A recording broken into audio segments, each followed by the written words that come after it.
Sye Raa Telugu news టీవీకి స్వాగతం. Andhra Pradesh union of working journalist APUWJ వ్యవస్థాపక దినోత్సవాన్ని పురస్కరించుకొని నంద్యాల జిల్లా కమిటీ ఆధ్వర్యంలో ఆదివారం జిల్లా సర్వజన ఆసుపత్రిలో అన్నదాన కార్యక్రమం నిర్వహించారు. ఈ కార్యక్రమానికి ముఖ్య అతిథిగా టీడీపీ జిల్లా ప్రధాన కార్యదర్శి ఎన్ఎండి ఫిరోజ్ పాల్గొన్నారు. కార్యక్రమంలో ఏపీయూడబ్ల్యూజే జిల్లా గౌరవాధ్యక్షులు మారంరెడ్డి జనార్దన్ రెడ్డి, జిల్లా అధ్యక్ష కార్యదర్శులు మధుబాబు, ఉస్మాన్ బాషా, ఎలక్ట్రానిక్ మీడియా జిల్లా అధ్యక్షులు చలంబాబు, సీనియర్ పాత్రికేయులు ఎంవి రమణారెడ్డిలతో పాటు జిల్లా కమిటీ సభ్యులు పాల్గొన్నారు. ఈ సందర్భంగా ఫిరోజ్ మాట్లాడుతూ ఏపీయూడబ్ల్యూజే ఆవిర్భావ దినోత్సవం జరుపుకోవడం అభినందనీయమని, జర్నలిస్టులకు తాము ఎల్లప్పుడూ అండగా ఉంటామని ఆయన హామీ ఇచ్చారు. 68 సంవత్సరాలు పూర్తి చేసుకుని 69వ సంవత్సరంలోకి వెళ్తున్న ఏపీయూడబ్ల్యూజే సంఘానికి అభినందనలు తెలిపారు. ఎందరో సీనియర్ పాత్రికేయులు ఈ సంస్థలో ఉండడం వల్ల సంస్థ అభివృద్ధికి దోహదపడుతుందన్నారు.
ఏపీయూడబ్ల్యూజే యూనియన్ 69 సంవత్సరాలు పూర్తి చేసుకునేందుకు అందులో సభ్యులుగా ఉన్న వారి కుటుంబానికి ప్రతి ఒక్కరికి అభినందనలు తెలుపుతున్నాం.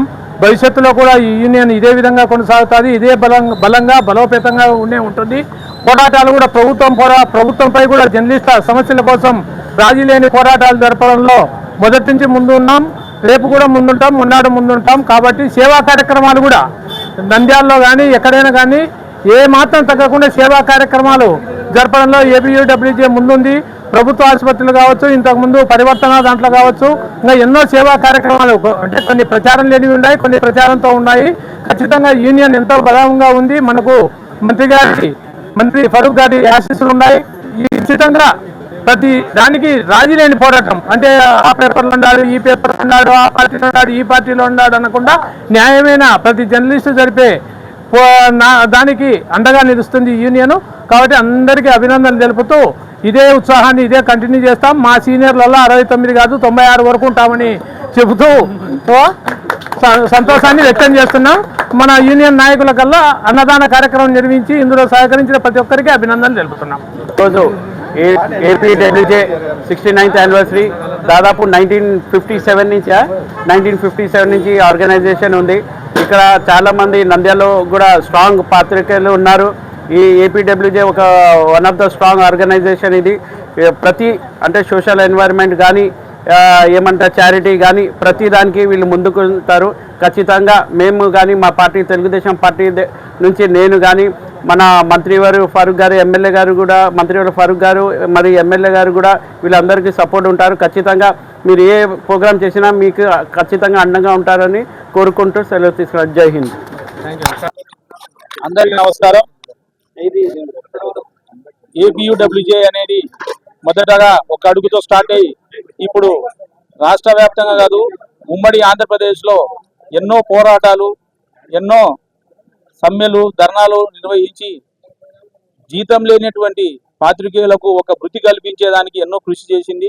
ముఖ్యంగా ఆనాడు స్వర్గీయ నందమూరి తారక రామారావు గారు ఏపీడబ్ల్యూజేలో పనిచేసిన వారికి జర్నలిస్ట్ కాలనీ అని జూబ్లీ హిల్స్ లో ఏర్పాటు చేయడం జరిగింది.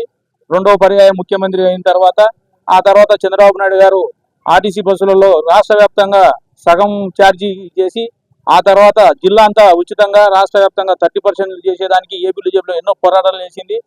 ఆ కార్యక్రమం తర్వాత ఎంతో మంది ఇప్పుడున్న వివిధ శాఖలు ఏర్పాటు చేసుకుండొచ్చు, వివిధ యూనియన్లు ఏర్పాటు చేసుకుండొచ్చు. వాళ్ళందరూ ఒకప్పుడు ఏపీడబ్ల్యూజే పుట్టిన వాళ్ళే. ఈ ఏపీడబ్ల్యూజే 69 గారు 690 సంవత్సరాలైనా ఇదే విధంగా కొనసాగుతుంది. ప్రభుత్వం పైన ఏ రోజైనా అది అనుకూలమైన ప్రతికూలమైన పోరాటాలు చేయకుండా ఉండదు. మన పోరాటం వల్లనే త్వరలో అక్రిడేషన్లు, ఇంటి స్థలాలు అయితేనేమి, ఇంకొకరైతేనేమి సాధించుకుంటాం. భవిష్యత్తులో కూడా అందరం కలిసి కట్టుకుంటాం. పత్రికలు వేరుండొచ్చు, ఛానల్స్ వేరుండొచ్చు, మనమంతా జర్నలిస్టం, మనమంతా ఒకటే కులం.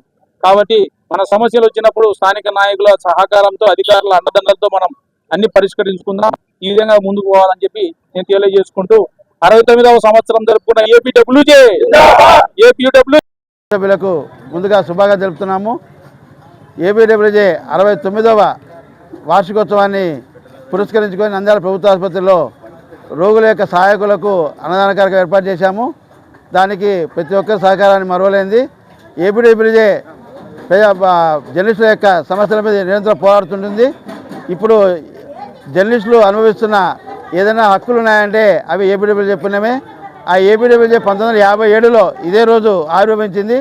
69 సంవత్సరాల ఘనచరిత్ర కలిగిన ఏపీడబ్ల్యూజేలో కుటుంబ సభ్యులుగా ఉన్నందుకు మేమంతా సంతోషిస్తున్నాము. రాబోయే రోజుల్లో నంద్యాల జిల్లాలో ప్రతి ఒక్క పాత్రికేయునికి, అర్హత ఉన్న ప్రతి ఒక్క పాత్రికేయునికి అక్రిడేషన్తో పాటు ఇళ్ల స్థలాల కోసము మంత్రి ఫరూక్ గారి మీద ఒత్తిడి తీసుకొని వచ్చి రాబడేదానికి ప్రయత్నిస్తామని చెప్పి మనస్ఫూర్తిగా తెలియజేస్తున్నాము. 29వ ఆవిర్భావ దినోత్సవం సందర్భంగా ఈరోజు రాష్ట్ర వ్యాప్తంగా అన్నదాన కార్యక్రమాలు, సేవా కార్యక్రమాలు నిర్వహిస్తున్నాము. అలాగే ఈ ఏపీడబ్ల్యూజే 1957వ సంవత్సరం ఆవిర్భావం జరిగింది. ఇప్పటి వరకు మన ఏపీడబ్ల్యూ తరఫున జర్నలిస్టు కార్డులు, హెల్త్ కార్డులు, అలాగే మనకు జర్నలిస్టులకు కావాల్సిన అన్ని రకాల సదుపాయాలు కల్పించడం జరిగింది. ఈ ఏపీడబ్ల్యూజే ఆధ్వర్యంలో 10 రకాల సేవా కార్యక్రమం అయితేనేమి, జర్నలిస్టులకు హెల్త్ కార్డుల కోసం అయితేనేమి, అక్రిడేషన్ల కార్డుల కోసం అయితేనేమి, జర్నలిస్టుల ఇంటి స్థలాల కోసం, వాళ్ళ ఇళ్ల నిర్మాణం కోసం కూడా ఇక్కడ పోరాటం చేయడం జరుగుతుంది. గతంలో చంద్రబాబు నాయుడు ఇక్కడ నుంచి మనకు వాగ్దానం చేశాడు. జర్నలిస్టులకు 3.5 లక్షల రూపాయలు ఇస్తాను, 3 సెట్ల ఇళ్ల స్థలాలు ఇస్తామని చెప్పినాడు.